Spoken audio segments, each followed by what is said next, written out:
part of the problem is that we religious people, I think we've wrung our hands too much. We've, the scandals and everything else, and we've kind of retreated to the sidelines, or we enter the conversations very defensively. We shouldn't. We represent, as you say, these ancient traditions that have fed, in fact, and shaped Western culture. We should not be in a position of hand-wringing apologetics, but of bold proclamation. Bishop Robert Barron is a renowned Catholic theologian and author, often cited as the Bishop of the Internet for his innovative approach to evangelization in the modern world. Through his Word on Fire ministry, Bishop Barron produces and publishes books, documentaries, sermons, and podcasts that spread the gospel to over 200 million viewers online.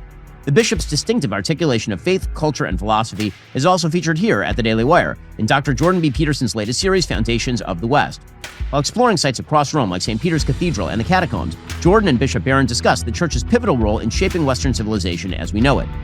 In today's episode, Bishop Barron and I dissect contemporary myths about traditional religion and delve into the underlying presumptions of a secular society. The bishop also highlights the ideological tension between virtue and freedom and how the pursuit of unqualified liberty is not as useful as we may think. Bishop Robert Barron's monumental contributions to our modern conversations around faith and culture inspire both believers and seekers alike. Stay tuned and join us for another excellent discussion on this episode of the Sunday Special.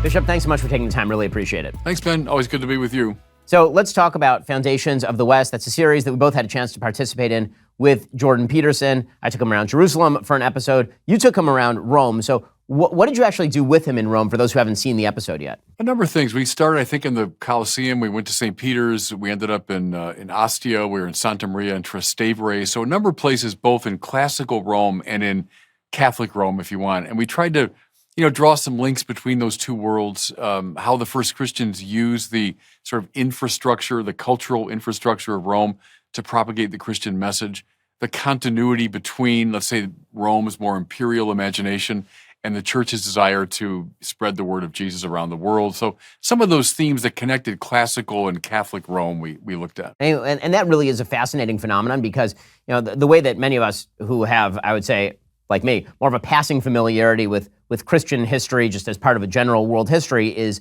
the sort of old-fashioned idea that Christianity and Rome are working in direct opposition to one another all the time. And that, how much of that is true? Well, I think I said to Jordan during the show that there's a great yes to Rome and a great no to Rome that you can see clearly in the first Christians.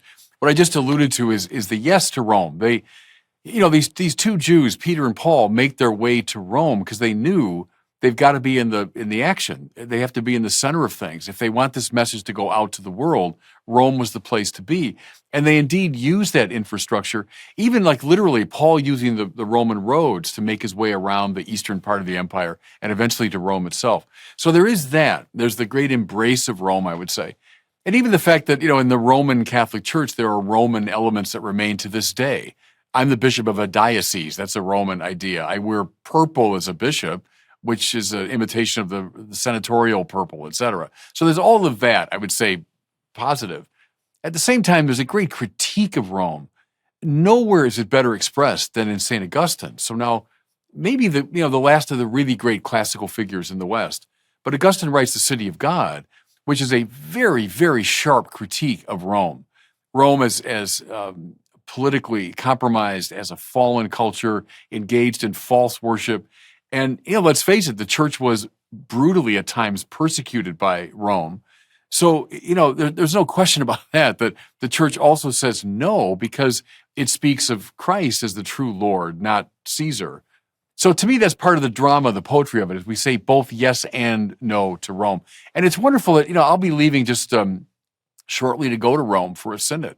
So the church still gathers in Rome for its major acts of government and so on. So we're still saying yes to Rome, and I think we're also still saying no to it. That is one of the fascinating things about the history of the Roman Catholic Church is, again, the sort of modern conception of the Roman Catholic Church has almost sort of bizarrely sidelined the church in sort of Western history. There's been an attempt really since the Enlightenment to take the church and pretend that the church was sort of an extraneous force pushing back against the progress that would have occurred in the absence of the church, and that's completely false. I mean, that is completely separated from the reality of history, in which the church is the source of literally every great founding university in the West, and is also the source of most of the great early scientific discovery. And so that attempt to separate it off from the church is really bizarre. Yes, it is bizarre. But you know what it is? It's the repetition constantly of the founding myth. So the founding myth of modernity is both political liberation and epistemological liberation, if you want, happened after a long twilight struggle against the forces of obscurantism. They want to keep us in superstition on the one hand and keep us in political oppression on the other. And the convenient myth is all that's associated with the Catholic Church. And so on a regular basis, you see it to this day, on a regular basis is trotted out this old myth of origins. And so we have to beat up the Catholic Church over and over again to say it's out of a terrible struggle with this still existent institution that modernity emerged. When in point of fact, as you correctly say, from hospitals and schools and universities and science itself, the church is not the opponent. The church is the matrix, of all of these realities. This is not to, whitewash church history and to deny that there are bad things. There obviously were. But it's a complete caricature to say that modernity and its positive elements emerges after a terrible struggle against the church. We've been battling this for several centuries now. And the simplistic version of history, instead of seeing, for example, Luther's 99 Theses as an attempt to course correct what he saw as, for example, a corrupt church, and he was actually sort of a fundamentalist in that way. Instead of seeing all of these debates as existing within a larger Christendom, there's been an attempt to basically posit sort of a good side of history and a bad side of history, and the modern mind has put the church at the center of the bad side of history. You can see that most clearly in the way that the French Revolution sees itself. The French Revolution sees itself as setting up a God of reason as opposed to this horrible Catholic God, which is, of course, why the French revolutionaries talked about strangling the last king with the guts of the last priest. The idea being, of course, that, that monarchy and the Catholic Church were in cahoots together, and that the only way to overthrow tyranny would be to overthrow the church itself. That is a complete misread of history, and is pretty obviously a misread of history given the fact that the French Revolution ended up becoming one of the great tyrannies of history. Well, right. I mean, I don't want to move into the space of the French Revolution and say, well, that's where we ought to be going. I mean, talk about a corrupt, political matrix. And again, none of this is to deny that there was, let's say, real corruption of the church, and Luther and some of the reformers were responding to that there were elements of modernity that were correcting problems within the old, the Ancien Regime. And I don't deny any of that for a second. But it's, again, a gross caricature to say that the church just represents the forces of darkness. Just the fact that for many people, if they study philosophy in our universities, they might look at the ancient philosophers and they probably leap right over to Descartes and the founding of modern philosophy, where, from Augustine to Anselm to Aquinas to Bonaventure to Duns Scotus, I mean, all these major figures, or Moses Maimonides, for example, that these are philosophically irrelevant figures. Well, of course, they're of massive importance. And I go back to intellectual hero of mine, Etienne Gilson, the great Catholic philosopher, who began his career as a kind of more secularist student of Descartes. And what he found as he read Descartes was, there's so many things in Descartes that are not in the classical authors. Where did he get that from? And that led Gilson to go back to especially Aquinas and the Middle Ages and say, well, we shouldn't leap over this whole 1,000-year period. So that's another way that the thing gets distorted. It's more of this in just a moment. First, y'all know that I find almost everything the left is proposing to fix our economy, like their ideas to make owning a home a reality for people, I find their ideas laughable. What is not laughable is that Churchill Mortgage can actually help you do that today. You don't need a politician to help you realize your dreams of building wealth through home ownership. You just need a team of brilliant people who actually care about you and your dreams. That's why we've partnered with Churchill Mortgage. My wife and I have bought and sold multiple homes over the course of our marriage. Every time we've increased our equity. If you're renting, you're lining your landlord's pockets. Churchill Mortgage gives you, the buyer, the power through their Home Buyer Edge program. It allows you to compete with cash offers as a certified home buyer. Churchill also sweetens the pot with a $10,000 seller guarantee that they pay for. Go to churchillmortgage.com/Shapiro today to get connected with a real human being who actually cares about you. That's churchillmortgage.com/Shapiro. churchillmortgage.com/Shapiro. Also, current homeowners rates have in fact dropped. So if you're ready to keep more money in your pocket each month instead of handing it over to the bank, go to churchillmortgage.com/Shapiro today. That's churchillmortgage.com/Shapiro today. This is a paid advertisement. Home buyer edge and seller guarantee are available for qualifying borrowers and select loan types only. Not available in all states or locations. NMLS ID 591, MLSConsumerAccess.org, Equal Housing Lender, 1749 Mallory Lane, Brentwood, Tennessee, 37027.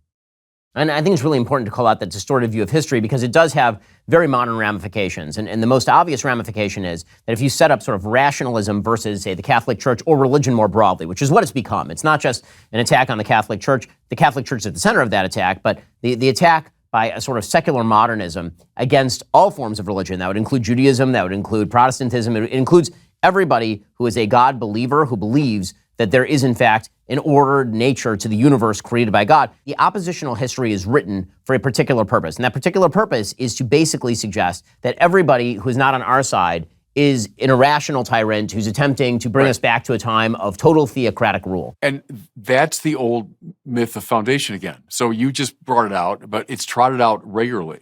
But as you suggest correctly, in a Christian context, think here of Pope Benedict's famous Regensburg address, where he talks about the primacy of logos within our tradition. If we say Jesus is the logos made flesh, the word made flesh, that means he's linked automatically to all expressions of logos, whether that's in culture, science, philosophy. That's making a positive statement about the relation between religion and secular reason, if you want. Then go back even further, go back into the wisdom literature in the Old Testament. You have all kinds of references to the order of the cosmos and the heavens speaking of the glory of God. And we know God through the harmonies and intelligible patterns of the universe. That's not just a Greek idea. That's a deeply biblical idea. But you're quite right in suggesting that the modern myth is, no, on one side is good light and reason. On the bad side is obscurantism and superstition. But that's a complete distortion of the religious tradition. And I think that it's a necessary myth for secular modernism, because secular modernism on its own can make very few affirmative claims. I mean, this is an argument that I've had with sort of the new atheistic crew, people like Sam Harris. I said that secular modernism very often uses the tools of religion. They use the language of free will, for example, or the language of order in the universe, the language of scientific discovery, which is all about the idea that there are, in fact, these rules that govern the universe that are discoverable by a human mind. All of these are religious premises. There's nothing in sort of the evolutionary biological record that suggests that your meatball of a mind is capable of grasping anything like a quote-unquote higher truth, which should not exist in the context of evolution. There's merely what's adaptive and what's not adaptive.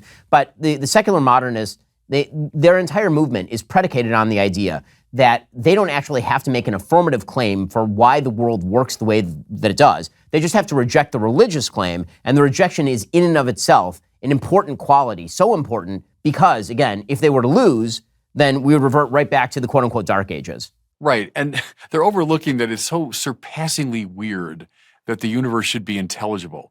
That's the famous quote from Einstein, right? The most incomprehensible thing about the universe is that it's comprehensible, that it's marked by intelligible pattern. And that's why many have argued, and I quite agree with this, that the modern sciences emerged where and when they did because of religious suppositions. If you believe in creation, you know two very important things. One is the world isn't God. So the world is not divine. The world is not to be worshipped. It can be experimented upon. It can be observed. It can be analyzed objectively.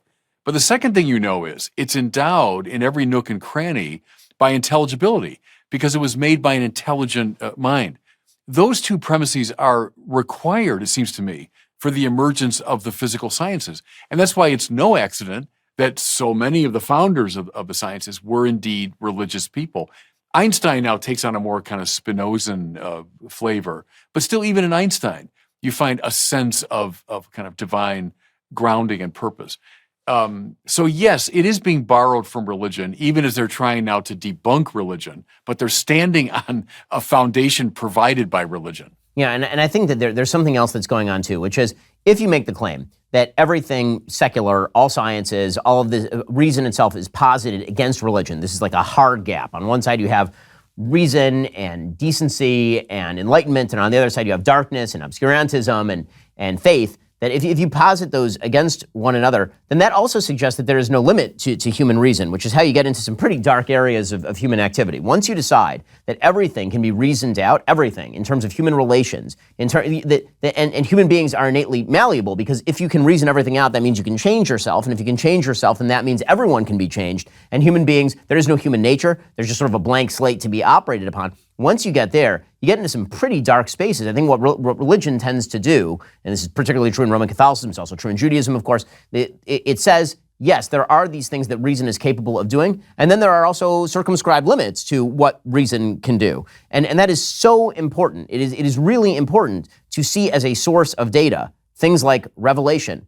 Not just that revelation once happened, believing the historical truth of the thing, but as Thomas Sowell has suggested, these are rules that have stood the test of time. When you're talking about the Roman Catholic Church, you're talking about something that stood the test of time for over 2,000 years at this point. When you're talking about the Jewish religion, you're talking about something that has lasted past 3,000 years, and people are still attempting to live out those rules. This is a time-tested way of actually looking at data, as opposed to what reason suggests, which is, hey, look, there's a new study. It came out from Stanford last Thursday. Let's just try it out on all of humanity. And we're going back to the very beginning of the book of Genesis, aren't we? You know, when you're grasping at the tree of the knowledge of good and evil, a way to read that is I'm taking to myself a prerogative that belongs to God alone. If God is the ground of epistemic value and moral value, I can't make up the rules. I can't grasp at that and say, I'm going to make this for myself. Rather, I want to bring my mind and my will into harmony with these objective intelligibilities that are grounded in the creative mind of God. Now, that's a formula for a happy life, a healthy life. The trouble is, and it's right in Genesis, you see it, you can trace it up through Western history, it's rampant today, that I have this kind of Promethean capacity to determine good and evil. I can determine right and wrong. I decide what's true, what's false. Now we've opened up the abysses, as they say. Now we've opened up chaos. And the psychological and spiritual space a lot of people are living in, sadly, is precisely that space. And the book of Genesis knew all about it. That's the root of our fundamental problem. Now, when I surrender my mind and my will to the objective values that are placed in the world by God, now I find real flourishing. Now I find real joy. That's a message that we religious people have to say today, I think, with great insistence. The thing I'm describing as Prometheanism is the default position of almost every kid in America now. You know, it's the basic philosophy they'd accept. And part of the problem is that we religious people, I think, we've wrung our hands too much. We've, the scandals and everything else, and we've kind of retreated to the sidelines, or we enter the conversations very defensively. We shouldn't. We represent, as you say, these ancient traditions that have fed, in fact, and shaped Western culture. We should not be in a position of hand-wringing apologetics, but of bold proclamation. There's more on this in a moment. First, folks, it is, of course, election season. You may have noticed, time to choose who we think is the best candidate for higher office. But let's be honest, choosing the right candidate for any office is a huge undertaking. Whether we're talking the Oval Office or local school board or just your business, you need the best. Whether you're staffing a classroom, construction site, even a toll booth, no matter what kind of office you have, one thing is for certain. If you want the best way and fastest way to find qualified candidates for that office, you need ZipRecruiter. And today, you can try it for free at ZipRecruiter.com/dailywire. ZipRecruiter does not mess around. Their smart technology starts showing your job to qualified candidates immediately. It's like the free market of job hunting, efficient and effective. With ZipRecruiter, you can even invite top candidates to apply for your job, encouraging them to apply sooner. Want faster hiring for your office? Choose ZipRecruiter. See why 4 out of 5 employers who post on ZipRecruiter get a quality candidate within the very first day. Go to this exclusive web address to try it for free. ZipRecruiter.com/dailywire. Again, that's ZipRecruiter.com/dailywire. ZipRecruiter is indeed the smartest way to hire, which is why we've been using it ourselves at Daily Wire for years. Head over to ZipRecruiter.com/dailywire to try it out for free. And I think that's such an important point, because one of the things that's happened in Western life is that the burden of proof seems to have shifted. So it used to be that if you wanted to change all of the rules, you actually had to prove, as Chesterton suggested, why the rule was wrong. You had to demonstrate that there was a better rule in the offing. And now it seems that the burden of proof is on people who have historic rules on their side to prove why the rule is good. And so the idea is, you have to prove to me why traditional marriage is good. Now, that would have been a question that people laughed at for thousands of years, right, and still in most parts of the world laugh at. I mean, that it's an obviously silly question in the sense that, well, of course a man and a woman produce children, and that is the foundation of the world going on for humanity, and that man, woman, child is the basic foundational unit of civilization. I mean, this was seen for literally all of human history, and in most places in the world, as the foundational truth. And then the West simply said, well, I mean, now prove it. Now prove it. And if you can't prove it in a way that is sufficient to how I feel, then, and that is able to overcome my authentic desire for a thing, then that means that the rule has to go away. The burden of proof shifted, I think, specifically because of this long-lasting attack on the foundations of things like the church or like the Torah or like these historic institutions. So it was an indirect attack. It was, instead of attacking the rules directly with those institutions sort of, I'd say, undamaged, they instead decided to go right at the foundations of the institutions, and then they knew that the rules would topple if you go after the institutions. Yeah, and I'll go back to Billy Graham, who said one time, the objection to God on the part of atheists is not really an intellectual objection. Because he knew, and I think most human beings know, that atheism is a fundamentally irrational position. Where's the objection coming from? It's a moral objection. Because if God exists, then there is a ground for objective morality and intelligibility. If God exists, there's a demand made on my conscience. If God exists, my freedom is not unlimited. It doesn't run amok. And we don't like that. We haven't liked it from Adam and Eve on. Human beings don't like that. And so we rebel against it. And that's the form it takes today. And it can, express itself as a disdain for the church and all this. But deep down, it's a moral resistance to the demand of objective morality and truth. And that's the fight we're in today, I would say. One of the things that's broken out in sort of conservative circles, politically conservative circles in the United States, is a deeper philosophical argument that exists in the world of politics, and that is an argument between virtue and freedom. Right? There's always been sort of the tension inside of conservative circles, going all the way back to sort of the Buckley days. The idea was that there was a fusionism between virtue and freedom, but they were always in tension. I mean, there was always this sort of dialectical conversation that was happening between virtue and the idea that there is such a thing as the good that should be pursued, whether that should be pursued by government or whether that should be pursued by the individual, or whether we're talking freedom. And the idea is that individual should be protected from those who are pursuing virtue if virtue is left sort of undefined. And there's always been that sort of tension right there. And again, I think the war on virtue has led to libertinism, not to actual liberty. Right. To pretend away the difficulty between the two, I think, is short-sighted, but the tension needs to remain, for sure. Let's stay with that. It's an exceptionally important point, I think, because I'm not an advocate of a sort of libertarianism or, just the individualism and do what you want. And no, our country is based upon the idea of an ordered liberty. And you read the founders on this, they're not libertarians. It's an ordered liberty. In the great Catholic tradition, freedom is not the capacity to do whatever I want. Freedom is the disciplining of desire so as to make the achievement of the good first possible and then effortless. So you're a musician, you're playing an instrument, you internalize the rules and the practices of that instrument so that in time you can play freely. You can play effortlessly, right? Learning a sport or learning anything, learning a language, it's the same dynamic. There are these objective rules. You don't talk any way you want. You subject yourself to all these rules of syntax and grammar and vocabulary so that you so internalize the speech that you now can say whatever you want to say. You can speak freely. That's freedom in people like Thomas Aquinas and Aristotle and also in the Bible. The trouble is we've taken in a kind of libertarian sense of freedom. Freedom of indifference has been called by the philosophers like, well, yes or no, it's up to you, don't worry about it. That's not freedom. That's a distortion of freedom. And in the measure that view of freedom has come into our political thinking, I'm against it. And you can call that conservatism. It's not authentic conservatism in my view, but I'm against that. I'm for the kind of Russell Kirk sort of conservatism, that understands the religious underpinnings of our society, understands the moral framework for freedom, understands that the market, for example, is not just wildly free, but the market, as Catholic social teaching has it, is disciplined morally and legally and so on, to try to move it in the direction of virtue.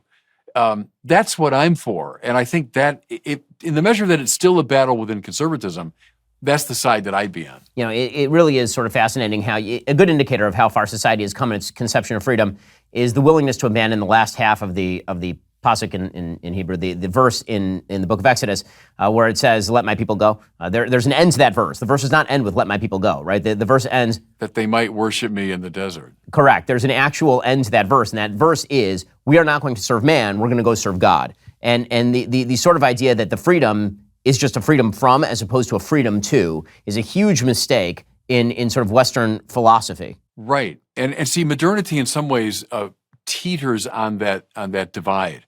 There's a side of modernity, and the roots of it, if you want to get technical, the roots are back in people like Duns Scotus, I would say, in the philosophical tradition, that tended toward a voluntarism.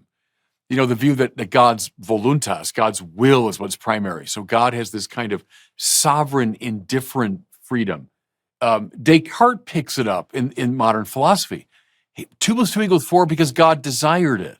But God could have desired that it be equal to 5. Well, see, once you've made that move, you're into chaos. That's not Thomas Aquinas.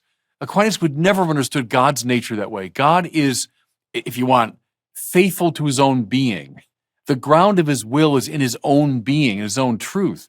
So it's not an arbitrary. Now, I'd press it to it on the Christian side, forms of Calvinism that would see, you know, predestination, double predestination as just the arbitrary will of God. That's a dangerous view of the divine freedom. And the interesting thing, Ben, is it's mimicked in precisely the kind of political freedom we're talking about. Is if you want that kind of freedom, you're mimicking the arbitrary, capricious God of the freedom of indifference. But a proper conservatism, I would say, is ordered to Aquinas' understanding of God, that God's freedom is grounded in the integrity of his own being. But it's a theological point, but has huge political implications. We'll get to more on this in a moment. First, you know what's really keeping Americans up at night? It's not just the radical left's attempts to destroy our values. It's also uncomfortable bedding. That's why I've decked out my entire bed with Boll and Branch. Now, I'm not usually one for changing with the seasons. My principles stay consistent year-round. But when it comes to bedding, it's another story. Starting with the Boll and Branch Signature Collection, their 100% organic cotton sheets are like the Constitution for your bed. Foundational, timeless, getting better with age. They start off buttery soft and somehow get even softer with every wash. Plus, you can easily add their blankets, duvets, and quilts without making your bed feel heavy or hot. Trust me, a fall refresh with Boll and Branch will have your mind changed for good. Best of all, Boll and Branch gives you a 30-night worry-free guarantee with free shipping and returns on all U.S. orders of $100 or more. Let me tell you, when you're fighting the culture war day in and day out, good sleep is, in fact, crucial. Start getting your best sleep this fall with Boll and Branch. Enjoy 20% off plus free shipping on your first set of sheets at bollandbranch.com/Ben. That's Boll and Branch, BOLLAND, branch.com/Ben for 20% off and free shipping. Exclusions apply. See site for details.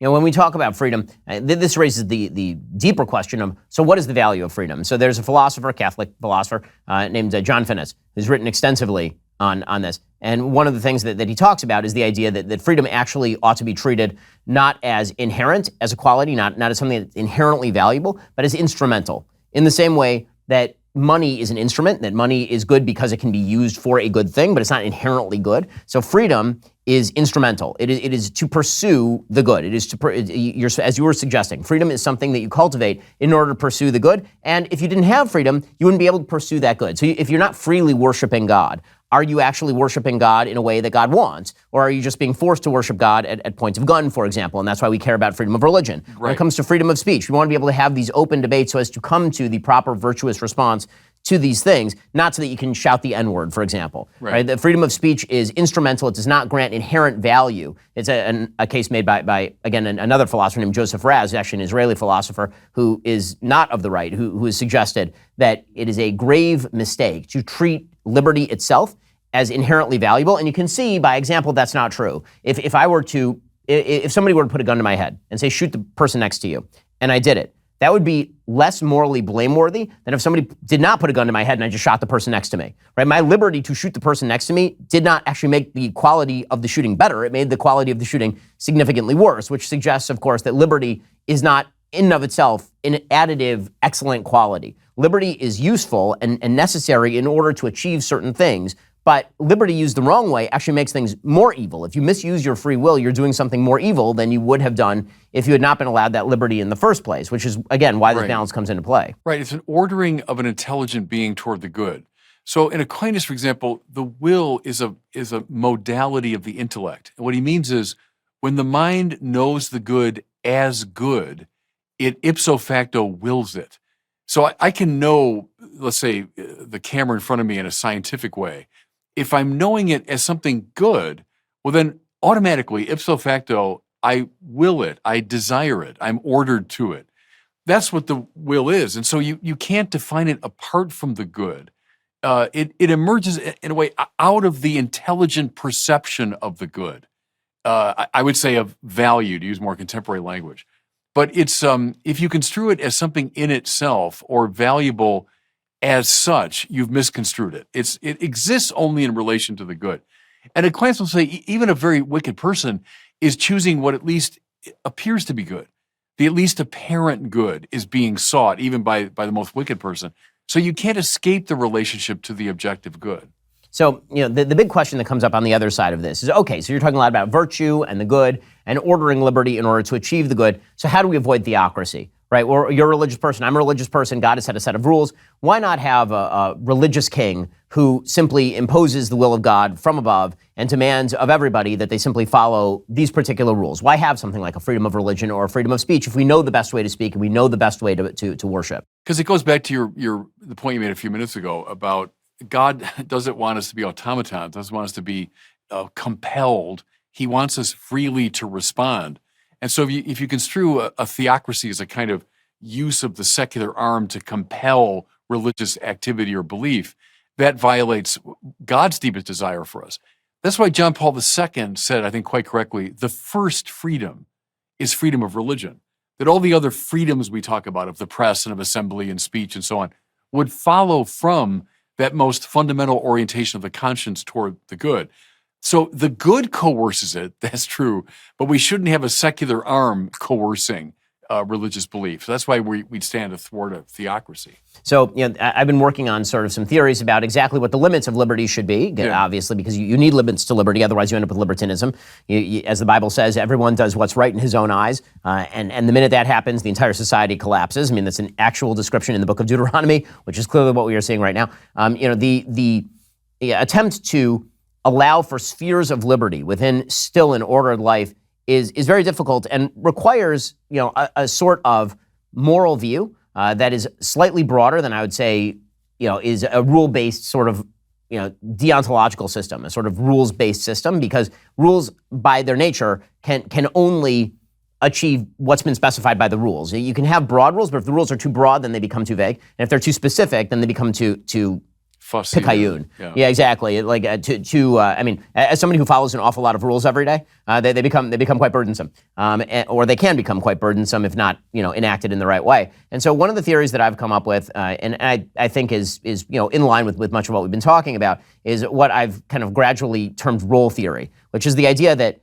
contrary to modern society, which suggests that roles are bad, roles, R-O-L-E-S, roles are an imposition on you, that basically your authentic self is being inhibited by the roles that society places on you, gender roles and familial roles and religious roles. The reality is that roles are good. Roles are very good. And that human beings were created in order to fulfill these particular roles. And the book of Genesis is all about establishing what those roles are. Adam as husband, Adam as father, Adam as tiller of the ground, Adam as the one who cultivates the garden, the image of God, right? These are all roles that you are supposed to fulfill. Right. And liberty exists within those spheres in the sense that there are, in fact, a great series of choices that you can make within each individual sphere. In order to become a good father, there are many paths to being a good father, for sure, and many of them are matters of moral indifference would be the wrong term, but they're matters of moral choice without there being significant moral after effect. You can be a good father. The minute that the liberty starts to threaten the roles, that's when society blows up. So when liberty starts to say, okay, you don't have to be a father. In fact, it's not important for you to be a father. In fact, abandoning your kids is just another form of liberty.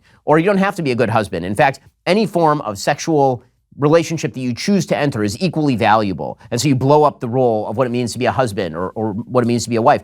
That is when liberty turns into libertinism and has overstepped its boundaries. No, quite right. And that's, again, when you're grasping the tree of the knowledge of good and evil, you're trying to get to that point where I'm deciding what the basic structure of my life is.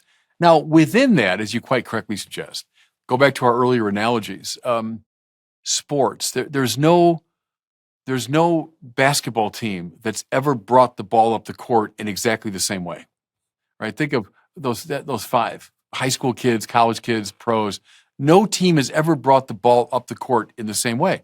There's always a spontaneity and a freedom and a novelty and a creativity. I grew up watching Michael Jordan in Chicago and Scottie Pippen and the way they would do a fast break. There was nothing quite like it. It had never been done that way before. Nevertheless, all those guys were operating with a very clear structure of the game of basketball. They were playing basketball. If they picked up the ball and ran up in the stands, then they're not playing the game anymore. So, and that's Chesterton's point about the kids who play a game with reckless abandon, even on the edge of a cliff, as long as there's a big, thick, high wall around the cliff. If you know the rules, they're in place. Now play with reckless abandon. But that's devolved into an either or. To be really free, I've got to get rid of the rules. And it's up to me to decide, and I'm beyond good and evil, and I'm the Ubermensch, and I'll decide. But see, all of that is a recipe for disaster and for psychological collapse, which is why I've argued for years in my pastoral life, the kids today, and we know this statistically with the anxiety and depression and suicidal ideation and the gender confusion and all of that, is born of this sort of now practical Nietzscheanism that's taken over. The will to power is just up to my freedom. But see, as we both know, the Bible knew all about this. Genesis is eminently clear on this point. It was true 3,000 years ago. It's true now, And again, we biblical people, I think, have to shout that from the rooftops. We'll get to more on this in just one second. First, betting with BetOnline is a ton of fun. Beyond traditional sports, BetOnline gives you the option to bet on political events like the outcome of the presidential election. I favor President Trump right now. Or if you're a sports fan, BetOnline makes sports betting more accessible and convenient than ever before. BetOnline is the best place to be. Producer Jake placed a bet on who will win the election a few weeks ago. He bet on Trump to win at even odds. That looks like a pretty good bet at the moment. With just a few clicks, you can place bets on your favorite teams or events from the comfort of your own home. BetOnline prides themselves on their higher-than-average betting limits of up to $25,000. You can increase your wagering amounts by contacting their player services desk by phone or email. So, while you're watching your favorite team or the news on upcoming elections, why not spice things up with a friendly wager over at BetOnline? Go to betonline.ag to place your bets today. Use promo code BEN for a 50% sign-up bonus of up to $250. That's betonline.ag. Use promo code BEN. BetOnline, the options are endless, from election bets to sports bets. You can go check them out right now. They've got some awesome options for you. BetOnline.ag to place your bets today and use promo code BEN for a 50% sign-up bonus of up to $250. I mean, it's perfectly obvious when it comes to raising kids. So I have 4 kids. The fewer rules you set for them, the worse it is, by far. Kids want responsibility. They want clear lines of demarcation. They want to know if they do X, then Y is going to happen. They want to know that if they do something good, they're going to be rewarded, and if they do something bad, that they are going to be punished. They want all of these things. Kids are seeking out this sort of stuff. And our entire society has now told parents that they basically ought to treat their kids like Rousseau's Emile, that you basically let them off free in the woods to do whatever they want and discover themselves. And of course, there's a sort of famous story about Rousseau being confronted by a woman who'd read Emile and said, I read it, I loved it, and I've been raising my child this way. And Rousseau looking at her and saying, are you insane? Why would you possibly do that? It's supposed to be a metaphor. It's not supposed to be reality, but we've taken it as reality. And talk about one of the people that shaped modernity. We mentioned Descartes, you can mention Marx, you mentioned Nietzsche, but Rousseau's another one that's had a giant impact on the way we think about things. This is not some sort of, defensive conservatism, but to say the Bible is just so much better on these matters. It's so much better than what the modern philosophers have given us. And the philosophers that we reverence, who were very much conditioned by a biblical imagination, recovering those figures, I think, is eminently important. I don't know when we were in Rome, if I told you the story, but when I was a little kid, I read Chaim Potok's novel, The Chosen. It was sort of my introduction to that wonderful world of, Judaism and all of its practices, and it was that Hasidic form, et cetera, et cetera. But you remember the basic thrust of that story was this brilliant kid raised by the rabbi, and he knows the Jewish tradition really well, and he's brilliant. But yet he wants to read Freud. He wants to become a psychologist. And the whole thrust thing is to help him get out of this narrow ghetto and to get into the wider. Well, I read it as a kid. I loved it, Well, I reread it, I don't know, a couple years ago, maybe. And the whole time I'm saying, no, don't go to Freud. No, stay with your father and stay with the rabbi. It's much, much better, But I don't know what Potok had in mind exactly, but how much I changed over the years having grown up a bit is to say, no, Freud is not where you want to go. The rabbis have it much better than Freud. Yeah, I mean, what's interesting about that book is that in the end of The Chosen, and then in the sequel, The Promise, by Potok, then what ends up happening is that Danny, who's the name of the character you're talking about, Danny ends up basically retaining his orthodoxy. He ends up becoming effectively a modern Orthodox psychologist. And the problem with the book, of course, is that there is the possibility that when you seduce somebody away from, what are time-tested truths and toward Freud, they don't stop at becoming sort of a modern Orthodox psychologist, that they end up basically having their brain rotted. And I think that one of the points that's fascinating about that particular book, and we don't have to get into a literary analysis of The Chosen, which is a fascinating book, but one of the points is that the rabbi, for those who've never read the book, it's a really good book, the rabbi basically doesn't talk to his son. He doesn't talk to Danny at all. And the reason he doesn't talk to Danny for nearly the entire book is because he sees that his son is not sympathetic to people. He sees that his son is incredibly analytic and he doesn't actually have sympathy for people. And so what he decides is that he is going to use this treatment essentially on his son in order to get his son to be more sympathetic to other people. And again, there's this sort of, the one thing that does come through, aside from the sort of secularism versus religion point, is that good fathering is good fathering. And I think that's one of the points of that particular book. That does bring us to something else that you've been talking a lot about for a very long time, of course, and continue to talk a lot about, and that is the relationship between Jews and Christians. We've talked about this obviously at length many times, both off air and on air. One of the things that's been happening that really is, I think a shame in today's age is there are some people who seem to be attempting to divide Jews from Christians in an era when you do have much broader divides that are much more dangerous than the divisions between Jews and Christians. The divisions are obviously very real.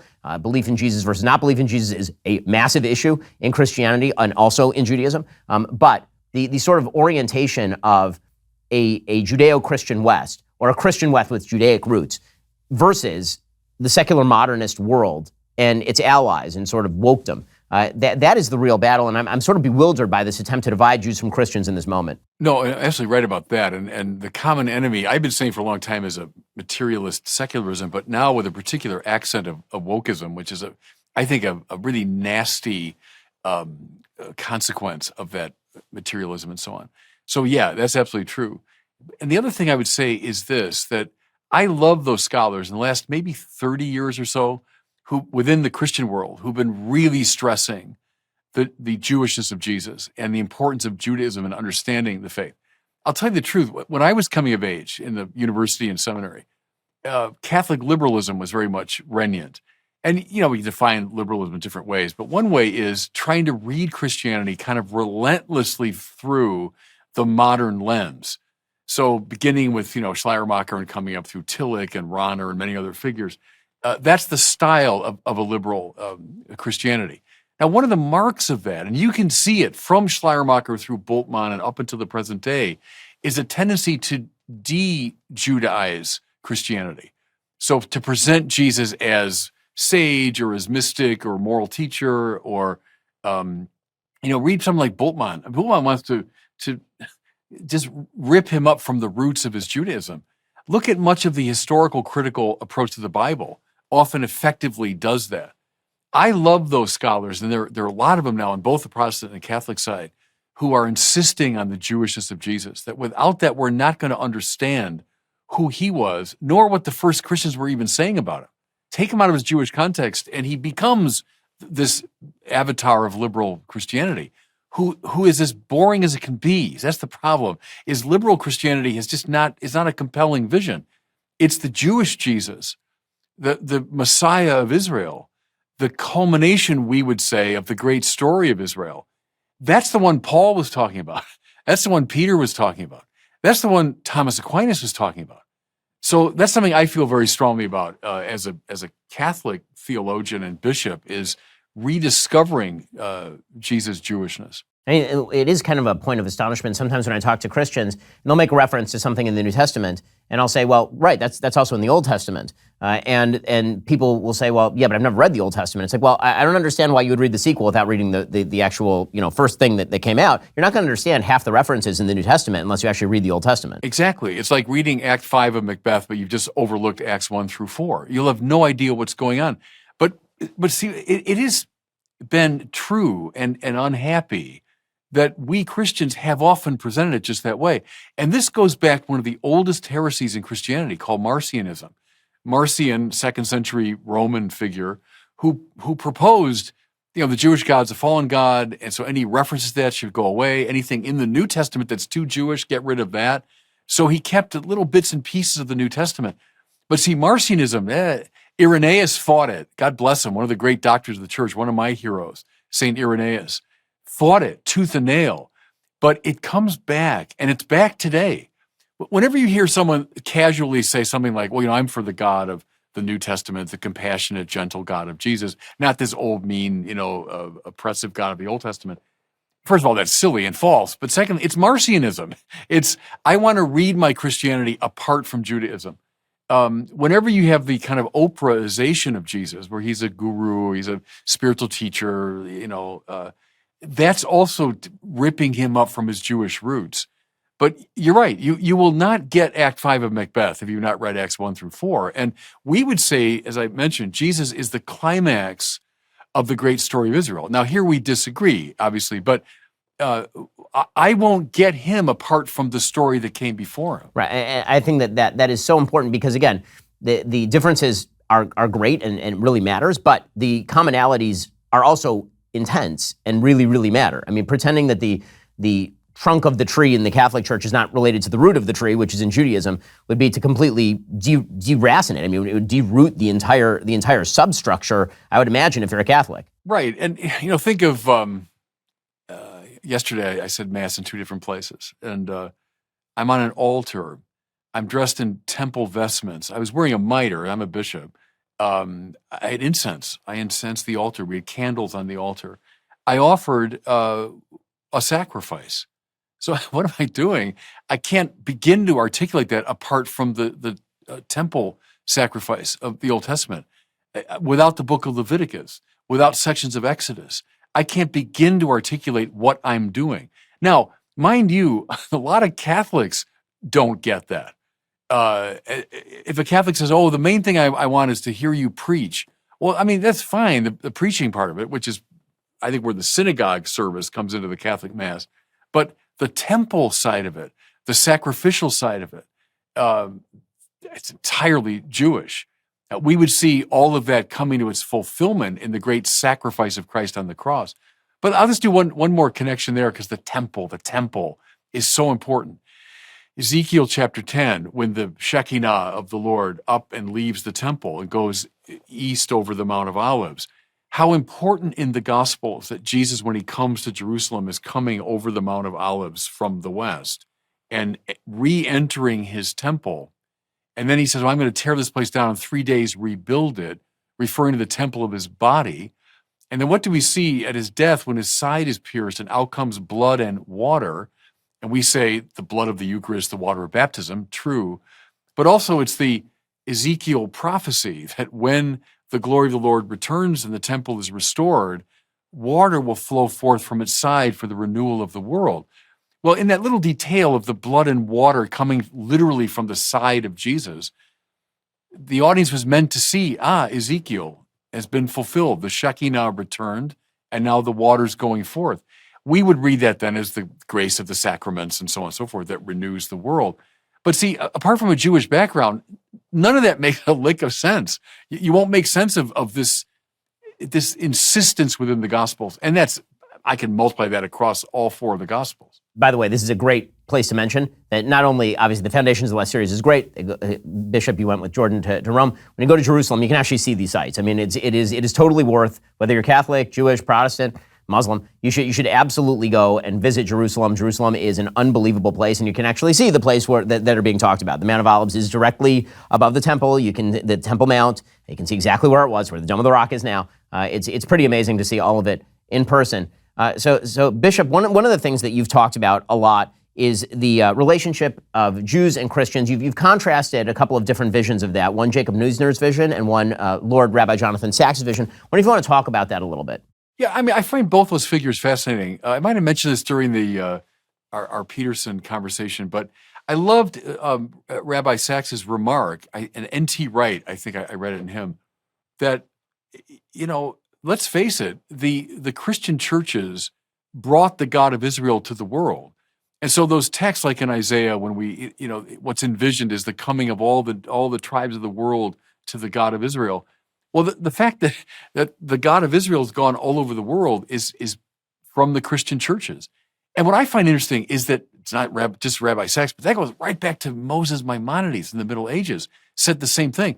And Maimonides, who had no great affection for Christians, but said, let's face it, the Christian churches have brought the Torah to the world. And so I think it's just a fascinating bit of divine providence there, that what was anticipated in the Old Testament, and I would say as a Catholic, has indeed come true through the ministration of the church, which is exactly how Paul read it. If you look at Romans 9 through 11, which is the great text on Judaism in relation to Christianity. And here's Paul, right, Rabbi Shaul. He's a Jew, and he proudly says, I'm a son of the tribe of Benjamin, and he's an Israelite. And he's talking in those terms about the relationship between Israel and Christianity. But that's how he saw his own mission, that he was the means by which now the Torah and the God of Israel and the commandments and the salvation offered in God would go out to the world. So I think that's really fascinating in Rabbi Sacks, in Moses Maimonides.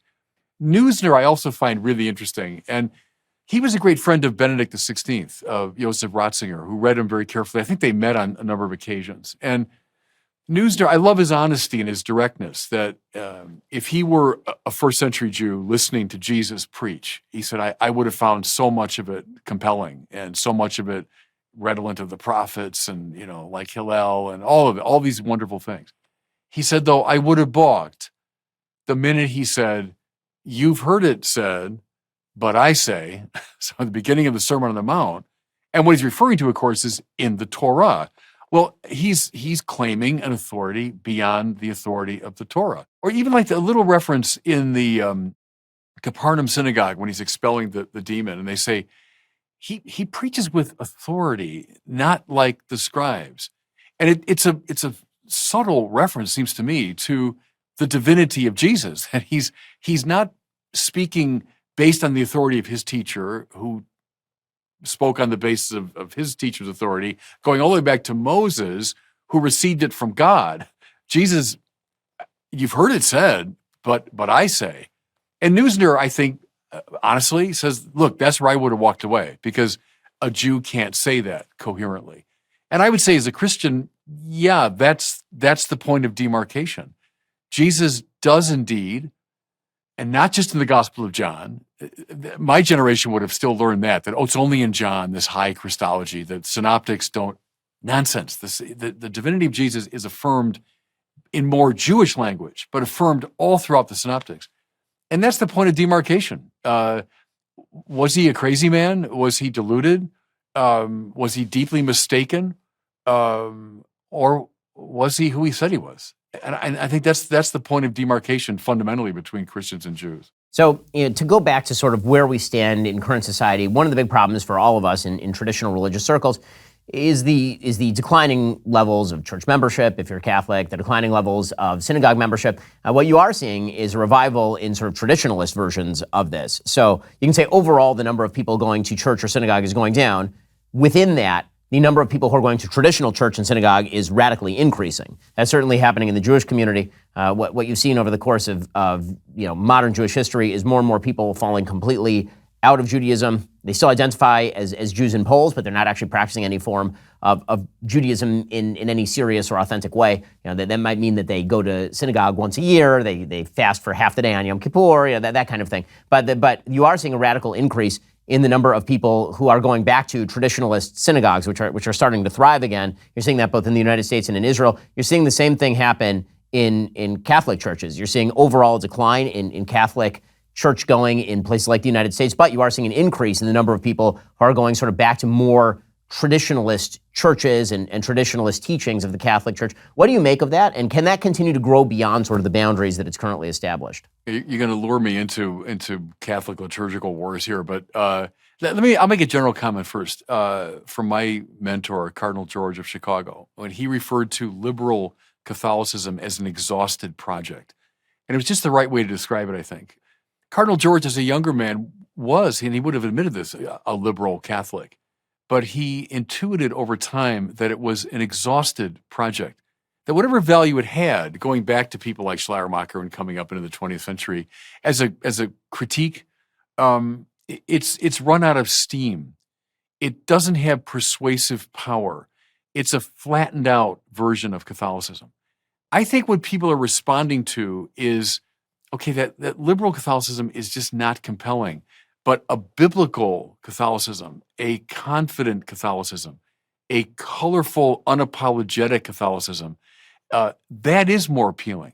The one that tells me, hey, do whatever you want, and I'm caricaturing here. I don't want to get my liberal friends mad at me, but one that is trying to make it easy. Let's make it as accessible as possible. That one's run out of steam. I think that people are disaffiliating from that, but they are finding more compelling what we've been talking about.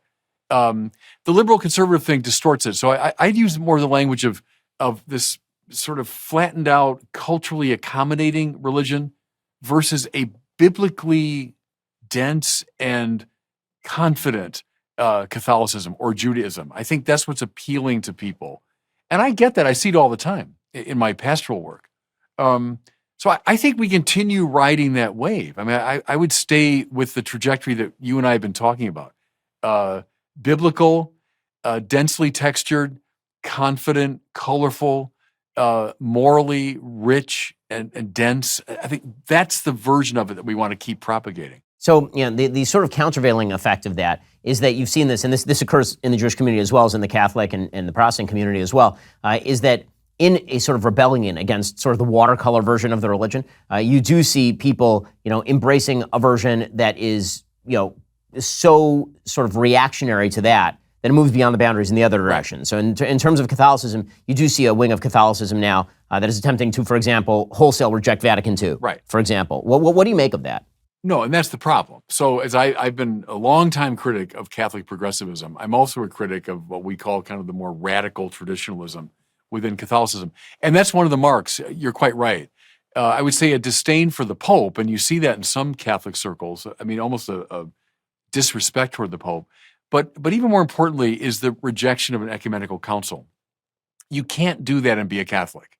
It's as simple as that. I mean, that to us is the highest doctrinal authority there is a council. If you say, well, I don't like Vatican II, well then how about Vatican I? How about Trent? How about Nicaea? How about Chalcedon? Can I pick and choose which councils I like? I've told some of the radical traditionalist Catholics, you become really a Protestant at that point. You've given up on the authority of the church. So that's the problem. Yeah, you can move this thing in that direction. See, one of my great heroes, of course, is John Paul II. Everything we've been talking about, he understood and believed and propagated. And he was a great student of philosophy. He loved St. Thomas Aquinas and the sciences and cultural engagement. He didn't want a sort of ghettoized Catholicism or crouching defensively behind walls. He didn't want that. He wanted a boldly confident Catholicism that goes out to meet the world based on logos. That's what Ratzinger again saw, is if we're the religion of logos, that means we can meet any scientist, we can meet any philosopher, we can meet any representative of the culture. So it's not a defensive, fearful, ghettoized Catholicism. That to me would be the rad trad side of it at its worst. So I don't want that. I don't want Catholic progressivism. I want what we've been talking about. That's the trajectory that I want to stay on. Well, Bishop, it's always amazing to see you. Thanks so much for the time. Thanks for the conversation. Folks, if you haven't seen Bishop Barron in Foundations of the West, you should go check it out right now at Daily Wire Plus. It's an awesome series with a lot of conversations just like this one. Bishop, really, thank you so much. Great being with you. Thanks, Ben.